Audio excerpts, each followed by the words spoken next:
ఇక్కడే ఒక చాలా లోతైన కథ వస్తుంది. మహాభారతంలో భీష్మ పితామహ బాణాల మంచంపై పడి కూడా మరణాన్ని వాయిదా వేసుకున్నారు.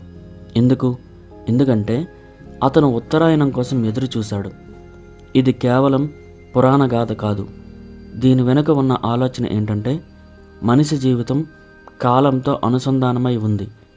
పుట్టడం మన చేతిలో లేదు, కానీ ఎలా వెళ్ళాలి అనే అవగాహన ఉండాలి అని ఆ కథ చెప్తుంది.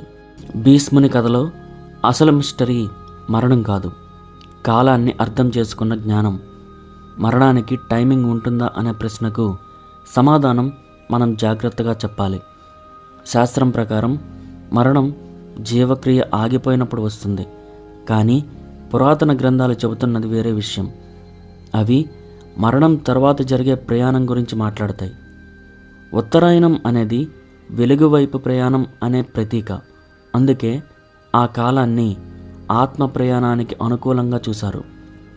ఇది నమ్మకం కావచ్చు, కానీ ఈ నమ్మకం వెనుక ఉన్న లాజిక్ చీకటి నుంచి వెలుగు వైపు అనే యూనివర్సల్ సింబాలిజం.